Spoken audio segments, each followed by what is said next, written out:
안녕하세요. 상수주역입니다. 지금부터 강의를 시작하겠습니다. 오늘의 강의는 주역 64교회 중에서 27번째 교회인 산내이 교회에 대해서 공부하는 시간입니다. 오늘이 네 번째 시간, 이 교회의 마지막 시간이죠.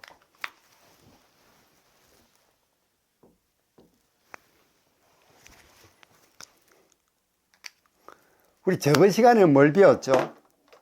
저번 시간에는 21번째 교회인 산내이교의 초요, 2효, 3효에 대한 효사를 공부한 바가 있습니다. 오늘은 4효, 5효, 상효에 대해서 공부하는 시간입니다. 그럼 효사에 들어가기 전 이 교회의 괴상에 대해서 한 번 더 설명을 드리도록 하겠습니다. 이 교회의 괴상은 양, 양으로 되어 있습니다. 양효는 1로, 음효는 0으로 표시할 수 있으니 1, 0, 0, 0, 0, 1, 1, 0, 0, 0, 0, 1 이렇게 이진법수로 표수할 수도 있겠습니다. 이 괴상을 자세히 보시면 양으로 되어 있는 상괴는 산을 상징하는 간괴의 모습입니다. 하괴는 양, 음으로 되어 있는 우레를 상징하는 진괴의 모습입니다. 그래서 산 아래 우레가 있는 것이죠. 산 아래 우레가 있는 것이 바로 이괴의 괴상입니다. 그런데 이괴의 괴상은 특이한 것이 산 아래 우레가 있다는 것이 자연적인 이치로서는 언뜻 이해가 되지 않죠. 산 아래 우레가 있을 수가 없죠. 그래서 이건 자연현상을 가지고 설명은 하되 그대로 볼 것이 아니고 다른 뜻을 가지고 있을 것이다. 그래서 본 것이 초구, 양효는 아래턱을 상징하고 상구, 양효는 위턱을 상징하고 중간에 있는 음효 4개는 음식물을 상징한다 해서 음식물을 가득 넣고 있는 입을 형상을 표시한 것이다 라고 이 교회는 우리가 공부를 하고 있는 것이죠. 그래서 이제 이 교회에 대해서 이런 괴상에 대한 이해를 가지고 효사에 들어가도록 하겠습니다. 먼저 6사를 볼까요?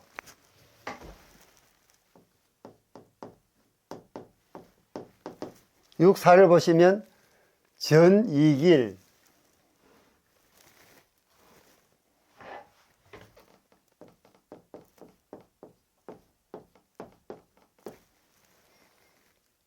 호시탐탐,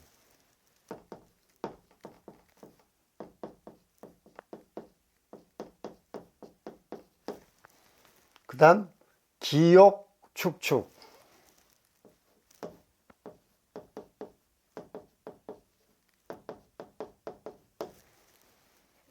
무구, 이렇게 읽을 수가 있겠습니다.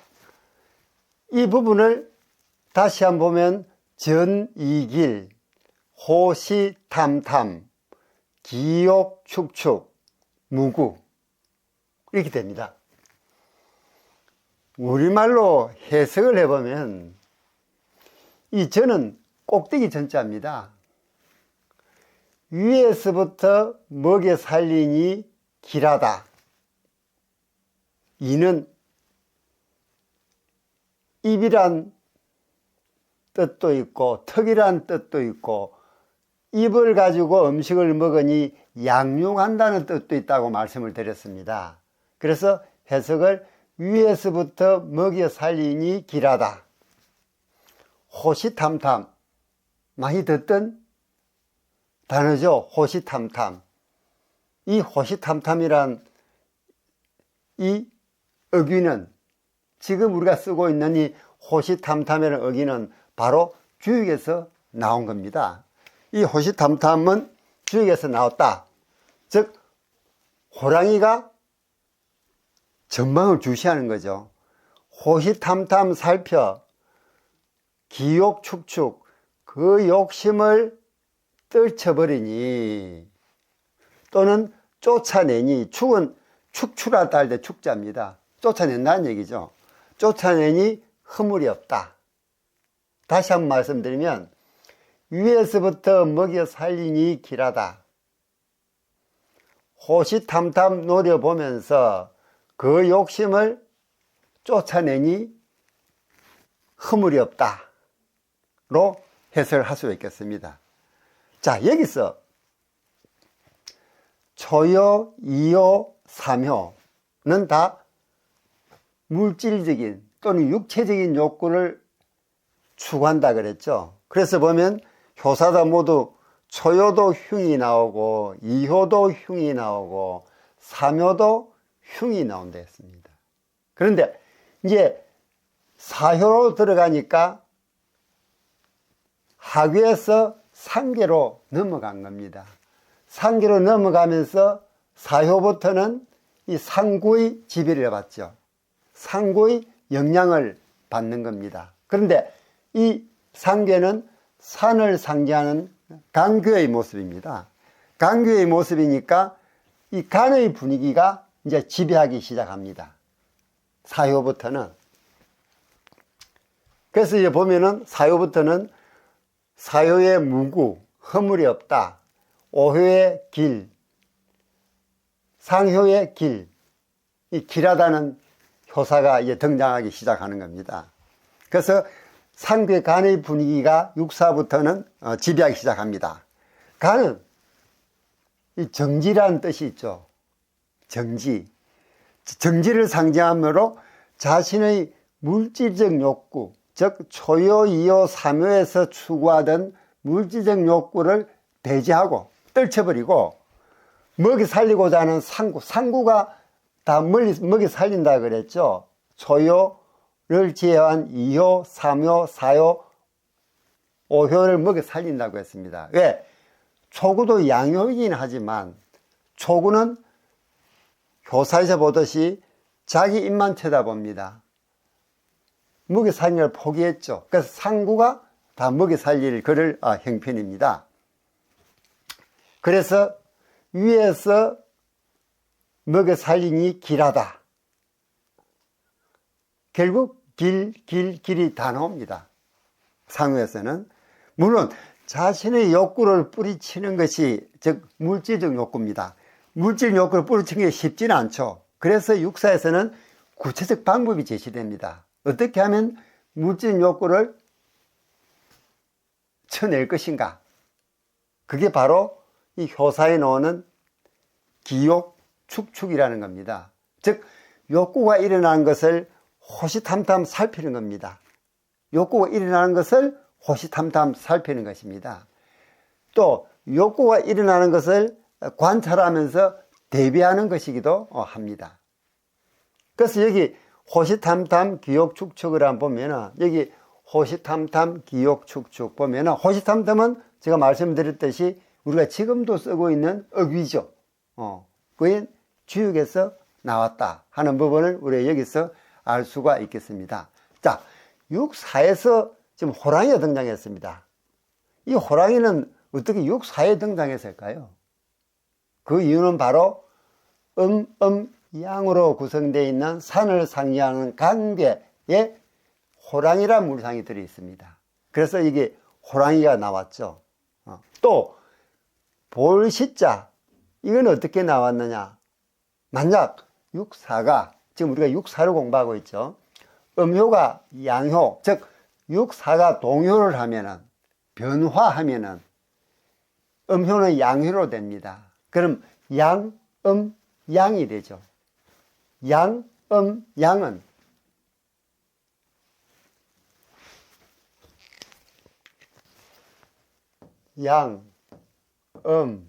양은 뭘 표시하죠? 불을 상징하는 니교의 모습입니다. 불을 상징하는 니교의 모습이죠. 그러면서 무슨 물상이 있냐? 눈이라는 물상이 있고 보다라는 물상이 있습니다. 그래서 호시탐탐의 호시는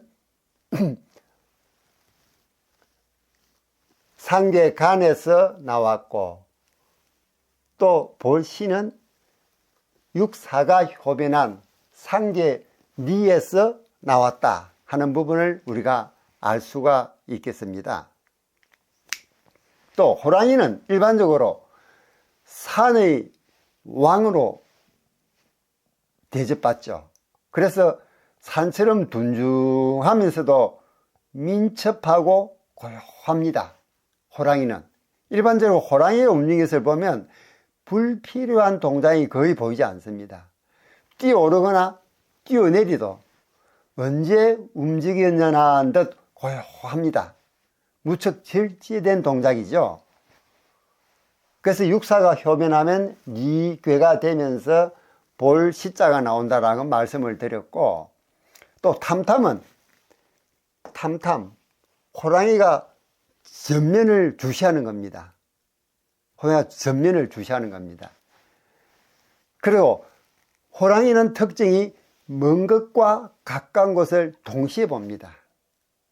우리가 그 괴상에서 그걸 어떻게 읽을 수 있냐 그러면, 육사가 효변하면 상견은 양음양이 된다 했죠. 양음양이 되면서 눈, 보다라는 뜻을 가진다고 했습니다. 또 육사가 효변하면은 초유부터 사유까지는 양이 되죠. 왜? 육사가 효변하면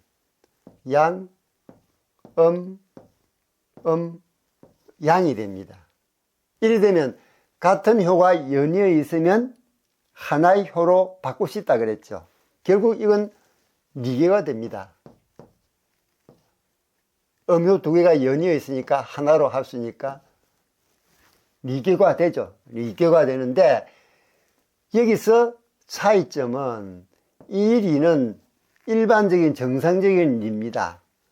이 리는 이 리보다는 큰 리죠. 그래서 대리라고 하면 대리. 큰 리개라 그럽니다.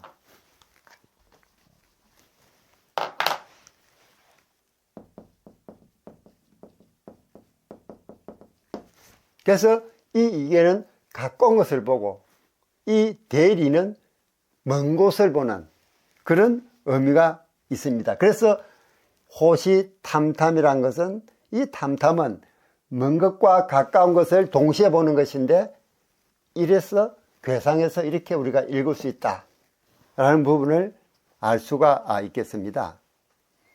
또 호시탐탐, 이 호시탐탐은 마음속에 일어난 욕구의 발동을 작은 것이든 큰 것이든 세밀히 살피는 겁니다. 호랑이 일단 호시탐탐하기 시작하면 자세히 들어보죠. 먼 것과 가까운 것, 먼 것과 가까운 속에서도 그 속에서도 자세한 걸 쳐다봅니다. 이렇게 살펴봄으로써 그 뿌리를 제거해야 욕구의 발동이 극복이 되는 것이죠. 자, 자신의 욕심을 쫓아서 물리치는 기욕축축, 즉 그 욕심을 쫓아낸다 그랬습니다. 기욕축축의 기욕은, 이걸 우리말로 해석하면 그 욕심입니다. 이 기자는 우리말로 하면 그것이 할 때 그자, 그 욕심을 축출한다. 그럼 그 욕심은 뭘 얘기할까요? 육사와 상응하는 것은 초구입니다. 음효고 양효니까 서로 정응하네요. 이 육사가 얘기하는 그 욕심은 바로 초구가 가지고 있는, 즉 자기의 입이 늘어진 턱, 늘어진 입, 음식물이 가득 들어서 늘어진 입을 쳐다본다는 이 초구의 그 욕심을 쫓아낸다는 겁니다. 그래서 초구효사에 나온 나의 늘어진 턱을 바라보며, 또는 나의 늘어진 입을 바라보며 하는 이 부분이 바로 여기서 기욕축축, 그 욕심을 쫓아낸다, 물리친다는 그런 뜻입니다. 그래서 육사에게는 정하는 초구가 항상 마음에 걸립니다. 그래서 호시탐탐 노려보는 겁니다. 욕심 많은 초구가 어떻게 행동하는지. 이처럼 주역은 아주 효사 배치를 보면은 주도 면밀합니다. 이 효상에 따라서, 괴상에 따라서 효가 배치됨을 알 수가 있습니다. 결국 주역은 상과 수가 주가 된다 하는 부분을 우리가 여기서 간접적으로 알 수도 있는 것이죠. 자, 이 육사에서 기욕, 즉 그 욕심은 초구의 관하타이라는 이 부분을 얘기합니다. 그래서 이 주역의 효사 하나하나는 괴상에서 또는 효상에서 우리가 읽어낼 수 있다 하는 부분을 알 수가 있겠습니다. 또 육사는 상구간의 분위기가 지배합니다. 그래서 이 간에는 또 정지 또는 재지라는 물상이 있죠. 그래서 육사효사는 덕으로 부덕을 누를 수 있는 겁니다. 즉 육사가 초구를 누릴 수 있는 거죠. 즉 덕을 가지고 덕이 없는 초구를 누릴 수 있다는 것입니다. 이렇게 육사는 효사에서 보듯이 그 호시탐탐 노려보는 것이 초구의 관하타이, 즉 자기 자신의 나의 늘어진 입을 쳐다보는 그런 물질적 욕구를 육사가 경계를 하는 거죠. 그래서 유심 보면서 초구가 어떻게 변해가는지를 육사가 보기 시작하는 겁니다. 자, 다음 6.5를 볼까요?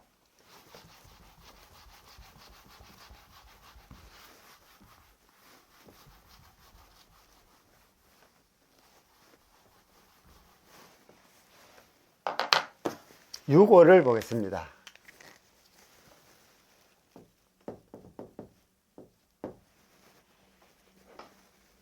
보면 불경,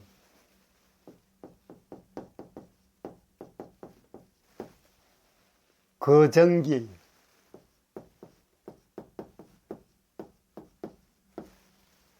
불가섭대천,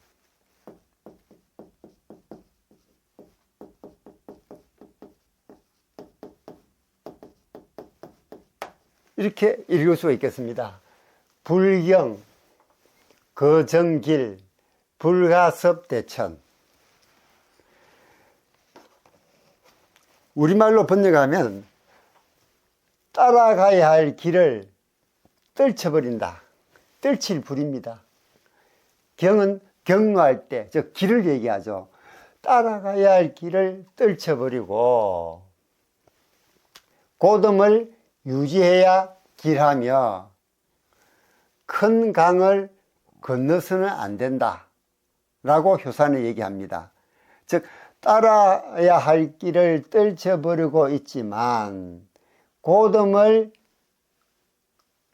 유지하고 있으니 길하며 큰 강을 건너서는 안 된다 라고 효사를 읽을 수 있겠습니다. 자, 6호는, 여기서 6호는 상괴간에 속하죠. 그죠? 상괴간의 중간을 차지하고 있습니다. 간에는, 산을 상징하는 간괴에는 절제라는 물상도 있죠. 절제한다는 물상도 있습니다. 그래서 절제를 행해야 되는데도 불구하고 6호가 자기가 가야 할 길을 떨쳐버린 데였습니다. 그러니까 간괴가 얘기하는 제지, 절제라는 물상하고 다소 배치되죠. 그럼 왜 이렇게 가야 할 길을 뿌리친다고 얘기했을까요? 자, 그것은 6호가 바로 군주의 자리에 있기 때문입니다. 군주의 자리에. 이거 보면은 초, 2, 3, 4, 5효. 5효는 군주의 자리죠. 군주의 지위에 있기 때문에 가야 할 길을 떨쳐버리는 겁니다. 왜?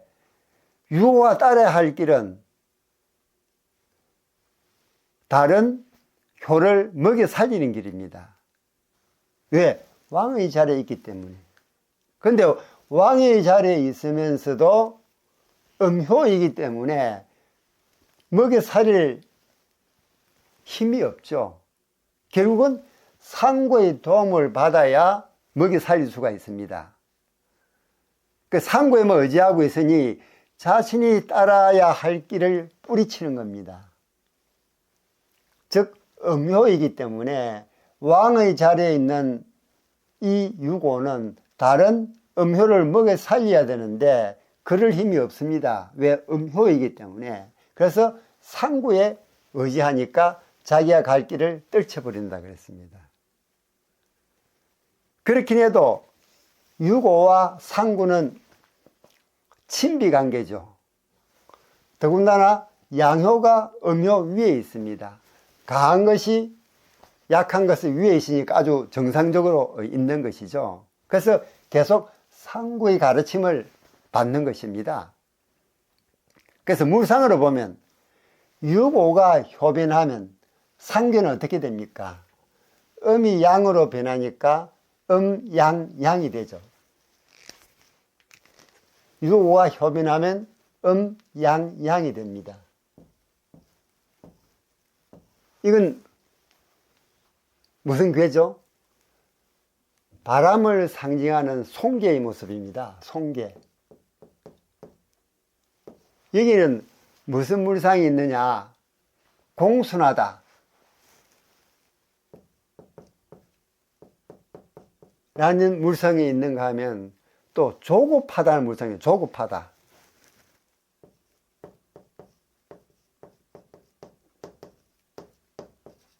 공순함과 조급함의 물상이 같이 있습니다. 근데 문제는 여기 조급함이 문제죠. 왜? 공순한 것은 음효니까 공순한 것은 너무 당연하죠. 또 상고의 도움을 받아야 되니까 아무리 왕의 자리에 있지만 상고의 도움을 받으니까 공순해야 됩니다. 근데 조급한 거는 맞지가 않죠. 그죠? 문제는 바로 조급함입니다. 또 소는, 이 송개는 음효죠. 음효는 정신적인 부분일까요? 물질적인 부분일까요? 음효는 물질적인 부분이에요. 음효는. 양효는 정신적인 부분. 음효는 물질적인 부분. 이건 우리 건기에 양효로 구성되어 있는 건괴나 음효로 구성되어 있는 공괴를 보면 잘 알 수 있죠. 즉 건괴는 정신적인 부분을 강조합니다. 그에 반해서 땅을 상징하는 공괴는 육체적인 부분, 물질적인 부분을 강조하죠. 그래서 음효는 이 물질적인 부분을 강조하는 겁니다. 정신적 성장보다 물질적 성장이 강합니다. 또 고dom을 유지해야 길하다라 하는 것도, 이런 경고가 등장하는 것도 바로 이 때문입니다. 이 물질적 부분을 손이 공경하는 그런 뜻이 있는 것이죠. 그래서 큰 강을 건너서는 안 된다고 했습니다. 왜? 이 물질적인 부분을 강조하다 보니 또 음으로서 힘도 없다 보니 큰 강을 건너서는 안 된다고 했습니다. 즉 위험을 무릅쓰는 일을 해서는 안 된다 하는 그런 뜻이 되는 것입니다. 여기서 섭대천, 여기 보면 불가섭대천, 오유에는 상고에는 이섭대천이 있습니다. 같은 섭대천이 나오죠. 주역에서 실제로 이 섭대천은 가장 많이 나오는 어휴이기도 합니다. 가장 나오는 어휴가 섭대천입니다. 섭대천은 쉽게 얘기하면은 어떤 창업에 비유됩니다. 즉 어려운 일을 같이 극복해내야 되는 그런 부분을 쓸 때 우리가 섭대천이라는 어휘가 계속 등장을 하죠. 자, 그럼 먼저 왜 오효는 불가섭대천이고 상구는 이섭대천일까요? 그 문제 먼저 한번 볼까요? 여기 보시면은 불가섭대천은 지금 육오와 육이는 서로 상응하는 관계입니다. 상계의 중간호, 하계의 중간효니까 서로 상응하죠. 하지만 정합니까? 정하지 않습니까? 음효니까 정하지 않습니다. 그래서 서로 정하는 관계에 있으면은 왔다 갔다 할 수가 있는데 같은 음효니까 배척하죠. 섭대천을 할 수가 없는 겁니다. 이게 하나의 큰 강으로 상계와 하계를 가르는 이 중간 부분이 하나의 큰 강으로 여길 때 이걸 넘어올 수가 없는 거죠. 하지만 이 섭대천은 상구는 정하는 효가 어느 호죠? 바로 6.3이죠. 하계의 꼭대기, 상계의 꼭대기입니다. 그런데 음효, 양효입니다. 서로 정하죠. 그러니 상구는 6.3으로 건너올 수가 있는 겁니다. 이렇게 효사 내용 하나하나도 훑어보면은 바로 상과 수로 결정이 된다는 걸 우리가 알 수가 있죠. 그래서 주역은 상과 수가 근본이다 하는 얘기가 여기에서도 우리가 알 수가 있겠습니다. 또 다른 하나, 이 섭대천은 그럼 어떤 경우에 쓰이고 얼마나 횟수가 나오느냐. 이 섭대천은 총 주역에 12번 나옵니다. 12번. 여기에서 상경에 8번, 하경에 4번 해서 총 12번 나옵니다. 그럼 어떤 경우에 효사가 어떤 경우에 또는 괴가 어떤 경우에 섭대천이 쓰일까? 제가 조금 전에 말씀드렸듯이 결국 섭대천이라는 이 어휘도 괴상으로 설명이 돼야 되니까 결국 섭대천은 그럼 어떻게 해서 섭대천이 나오느냐 하는 부분을 우리가 여기서 알아두셔야 될 것 같습니다. 첫째,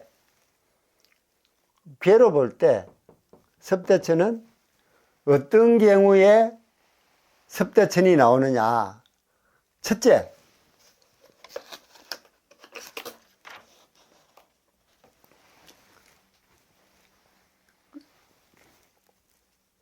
감괴,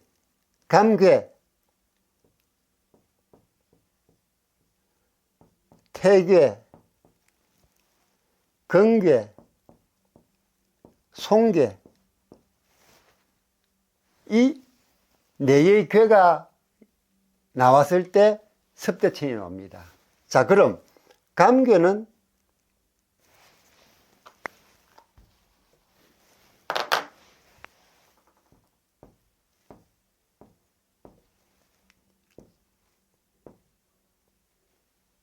물이죠.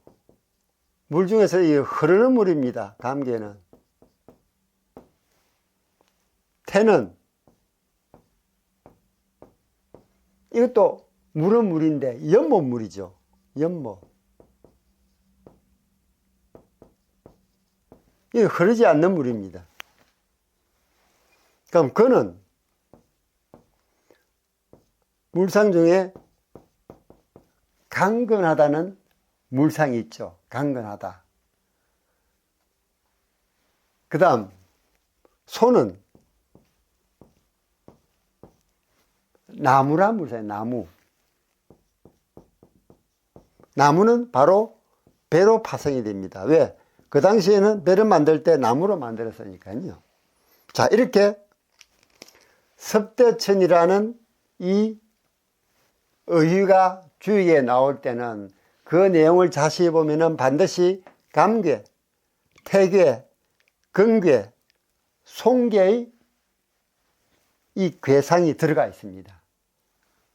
먼저 이쪽으로 한번 볼까요? 여기 섭대천은 여기 우리가 산내입니다. 그리고 여기서 상구가 위턱에 해당이 되고 초구는 아래턱에 해당이 된다고 그랬습니다. 그리고 이 감계는 물이란 물상도 있으면서 위험하다는 물상도 있어요. 위험하다. 그러니까 섭대천이 가장 많이 쓰이는 괴는 이 흐르는 물과 위험이란 물상이 있는 이 감계의 경우에 가장 많이 쓰이고 있습니다. 그 다음 긍과 손을 보면 긍괴와 손괴를 보면 중간에 모두가 양효로 되어 있죠. 양효는 힘이 있죠. 그리고 그는 강건하다. 즉 배를 힘차게 몰고 걷는다는 그런 뜻을 긍괴의 물상을 가지고 있는 겁니다. 또 손괴는 나무라는 물상이 있는데 배는 나무로 만들었으니까 나무로 만든 배를 힘차게 노저 건너가는 그런 모습을 이 괴가 있을 때 섭대천이 나오는 것입니다. 이렇게 이 섭대천이 이런 괴와 관련이 있을 때 나온다라고 말씀을 드리는 이유도 결국 효사도 상과 수, 즉 근태감손이란 이 괴상도 바로 상이죠.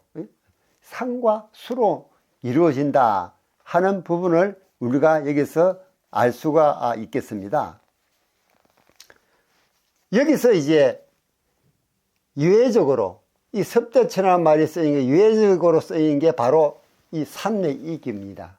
왜 산내이괴가 유해적으로 쓰였냐 하는 부분은 바로 제가 이 말씀드린 이 부분으로 얘기할 수 있죠. 이 산내이괴는 감괴도 태괴도 긍괴도 손괴도 없습니다.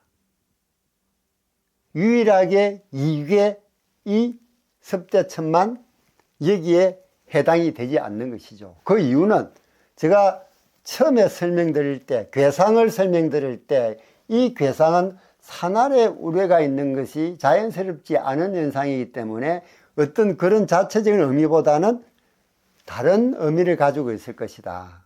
그래서 이 괴의 괴상이 나타내고 있는 것은 아래턱과 위턱으로 구성되어 있고 턱 안에 음식물로 가득 차 있는 입의 물상이다. 입의 물상이니까 이 섭대천하고 관련이 없죠.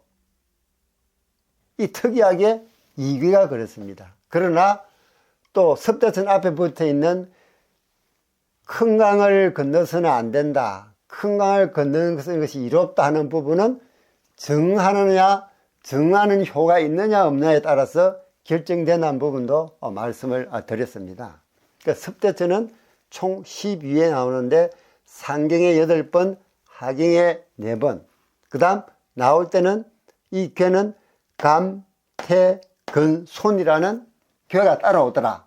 다만 유해적으로 이 괴에서는 해당이 되지 않는데 그 이유는 이 괴가 이 괴상에서 나타나는 현상보다는 이 괴상에서 파생되어 놓는 입이라는 괴상을 가지고 있기 때문에 이 섭대천의 이 4개의 괴와는 거리가 있다 하는 부분을 말씀드릴 수가 있겠습니다. 자, 이렇게 괴사든 효사든 상사든 모든 사는 결국 상과 수로 해석이 된다는 얘기죠. 그래서 관상계사라죠. 관상계사. 상을 보고 말을 건다.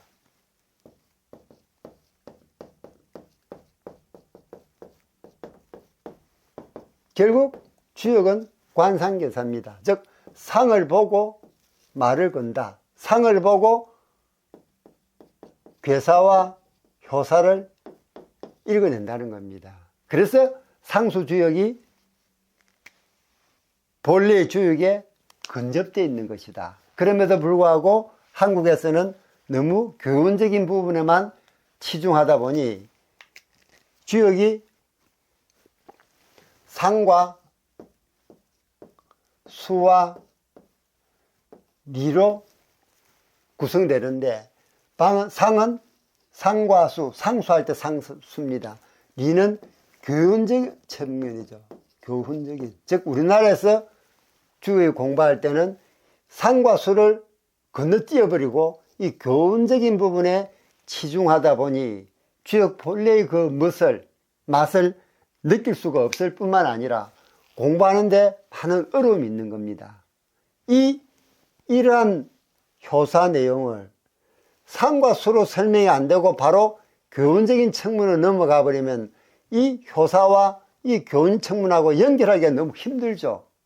중간에 상과 수로서 설명이 되고 난 다음에 교훈적인 측면으로 넘어가야 되는데 그 부분이 우리나라 주역에서는 너무 무시되고 있다, 소홀히 되고 있다 하는 부분을 다시 한번 말씀을 드릴 수 있겠습니다.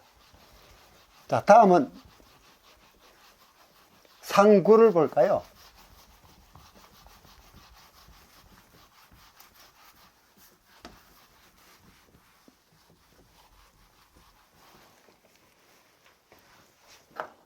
자, 다음은 상구를 읽어보겠습니다.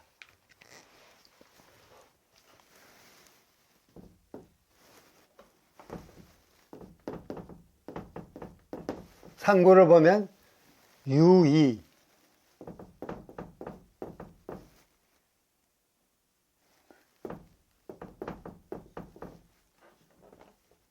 여길, 이섭대천,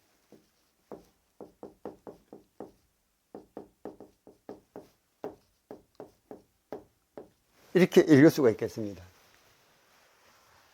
유의, 여길, 이섭대천.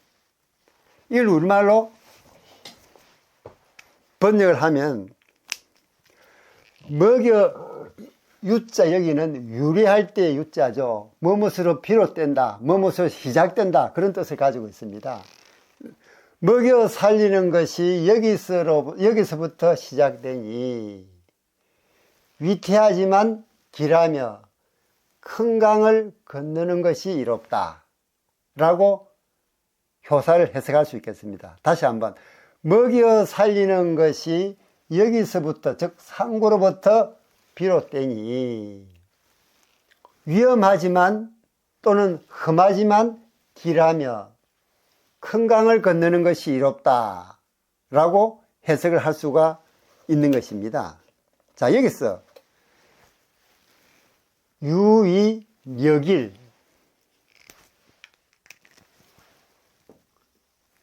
유의, 여길에 대해서 설명을 해볼까요? 자, 이 상구의 괴주는 어느 효가 괴주가 될까요? 괴주는 말 그대로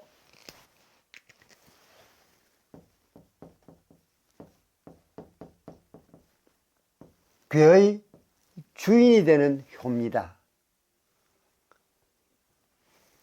이 주인이 되는 효는 일본적으로 귀한 효입니다. 귀하다는 얘기는 많지 않다는 얘기죠. 여기서 양, 양입니다. 음효지로 되어 있습니다. 당연히 양효가 귀하죠. 이 귀한 것이 근데 두 개입니다. 초구도 있고 상구도 있습니다. 어느 것이 더 귀할까요? 지금 효사 내용으로 볼 때 초구는 먹여 사는 것을 포기해버리고 자기 혼자 물질 욕구를 추구하고 있습니다. 상구가 전체를 먹여 살리려고 하죠. 그래서 괴주는 상구가 됩니다. 그래서 상구의 이기의 괴주입니다. 먹여 살리는 것이 모두 여기서 나옵니다. 하지만 상구는 실권을 가진 자리가 아니죠.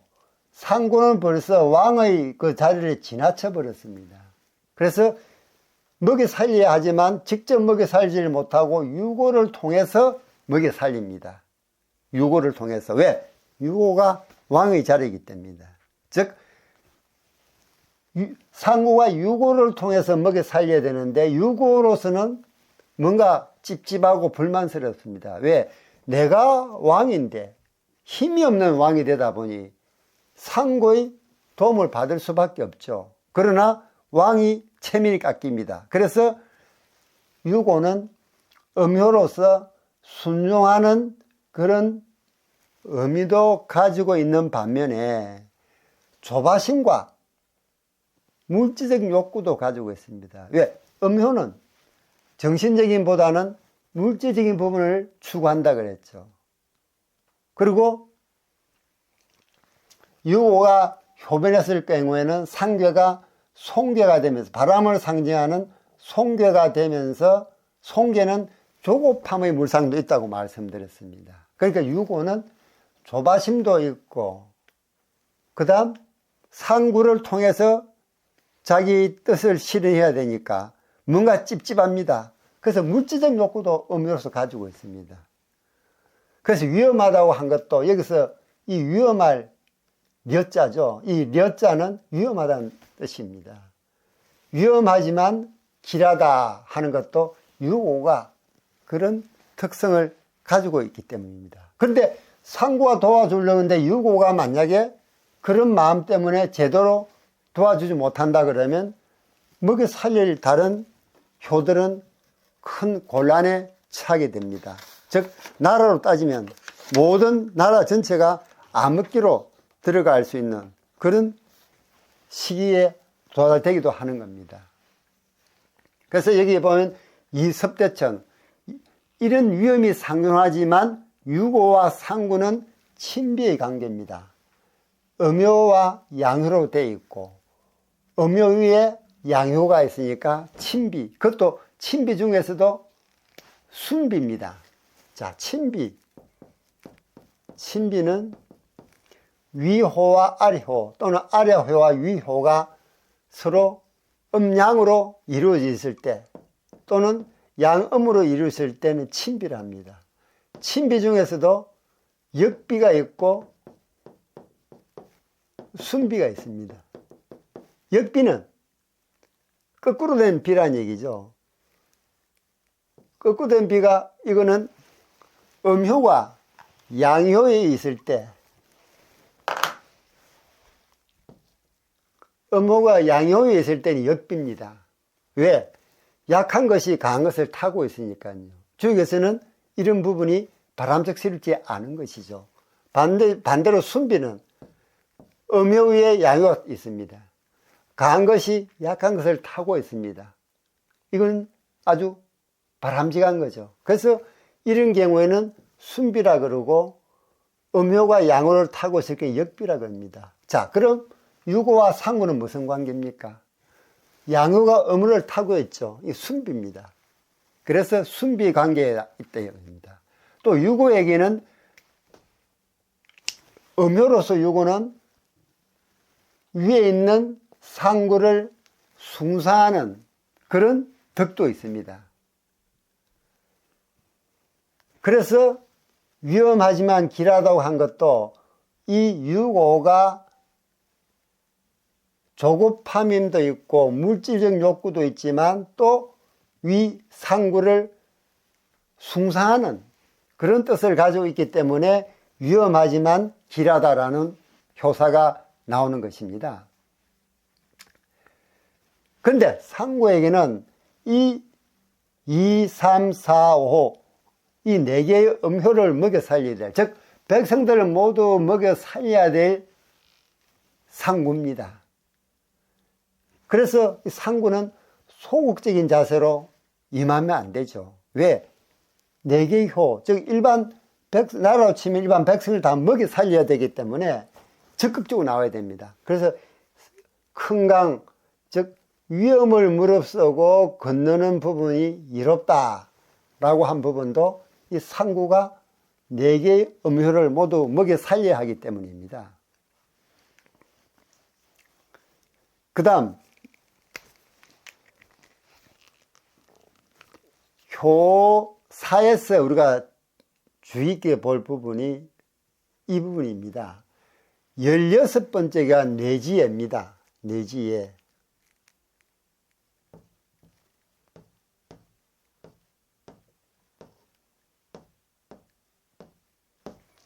위에는 우레를 상징하는 징계입니다. 그럼 아래는 땅을 상징하는 공개입니다. 뇌지예가 되죠. 이 16번째 개입니다. 이거는 우리가 공부하고 있는 이 괴는 양, 양입니다. 양,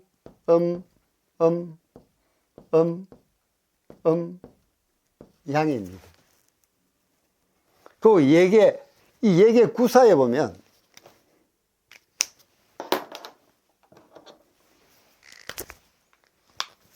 이게 구사입니다. 구사에 보면 무슨 효사가 나오냐 하면 예계의 즐거움이 여기서부터 나오니 크게 얻음이 있다. 이 구사에 보면은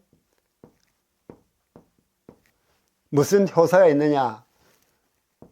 유예. 이 유자는 바로 여기에 유자하고 같은 유자입니다. 그 다음 유예하고 대유덕.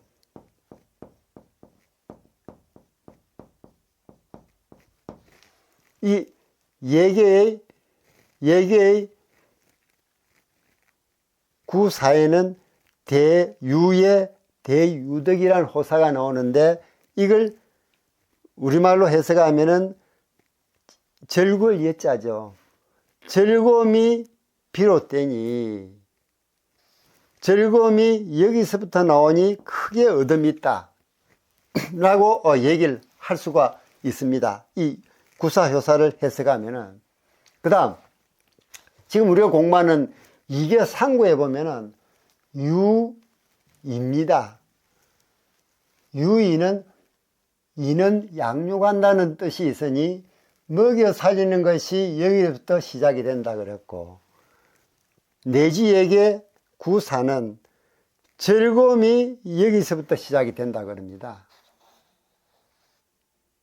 자, 그럼 여기서부터 시작된다는 얘기는 그곳이 가장 중요한 곳이라는 얘기죠. 그것이 가장 주동적인 효라는 얘기입니다. 자, 그럼 지금 뇌지, 예계, 구사, 그 다음에 산내 이 괴의 상구에 모두 유가 나옵니다. 그죠? 우리 상구에는 유이가 나오죠. 양육, 즉 길러지는 것이 여기서부터 시작이 되고, 이 구사는, 내지에게의 구사는 즐거움이 여기서부터 시작이 됩니다. 그럼 이 구사, 그 다음 상구가 이 괴의 괴주입니다. 왜? 여기서부터 시작이 되니까요. 여기서부터 주체적으로 움직인다는 얘기죠. 그래서 그럼 내지에게의 구사가 바로 이 괴상의 괴주입니다. 제가 조금 전에 말씀드릴 때 괴주는 귀한 것이 된다고 했습니다. 근데 모두 음요인데 이 하나만 지금 양으로 되어 있습니다. 가장 귀하죠. 이 괴주입니다. 이 괴주. 다음 이괴의 괴상은 양효가 두 개이긴 하지만 초구는 자기 양효서의 책임을 던져버렸습니다. 자기 개인적인 욕심만 채우죠. 그래서 상구가 먹여 살립니다. 그래서 여기에 유이가 나오는 겁니다. 결국 유가 나오는 이 효는 그 괴의 괴주가 되는 것입니다. 그래서 여기서 말씀드리고 싶은 것은 일부에서는 이 괴주설,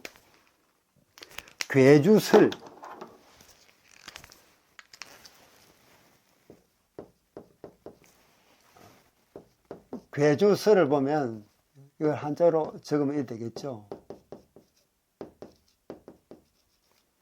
괴주설은 괴의 주인이 된다는 설입니다. 이 괴주설은 바로 방금 말씀드렸듯이 각 괴에는 그 괴의 괴주가 있는데 그 괴에서의 괴주가 주동적인 역할을 한다 하는 부분도 우리가 여기 나오는 효사로서도 읽을 수가 있었고, 근데 일부에서는 이 괴주설이